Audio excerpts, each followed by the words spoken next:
नोंथांमोनखौ दिनैबो आंनि गोदान भिडिअआव बयखौबो बरायबावबाय। आसा खालामो दिनैनि भिडिअखौ मोजां मोनगोन आरो दिनैनि भिडिअआ खोब इन्टारेस्ट जागोन। नोंथांमोना भिडिअखौ मोजां मोननानै हाजासे शेयार खालामगोन आरो लाइक खालामगोन, कमेन्ट खालामगोन आरो जायफ्रा चेनेलाव गोदान बिथांमोना चेनेलखौ साबस्क्राइब खालामगोन आरो जायफ्रा आंनि भिडिअसफोरखौ नायनानै चेनेलखौ दासिमबो साबस्क्राइब खालामाखै बैसोर बिथांमोना चेनेलखौ अननानै साबस्क्राइब खालामना होलांगोन बेखौ आङो आसा खालामबाय। फैदो बिदिब्ला भिडिअखौ नायलांदो।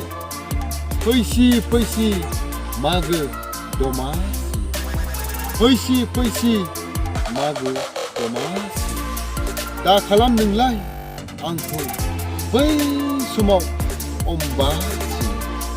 आंनि गोसो बादि रंजागोन मोसागोन आंलाय सान आरो हर खोमसि खोमसि।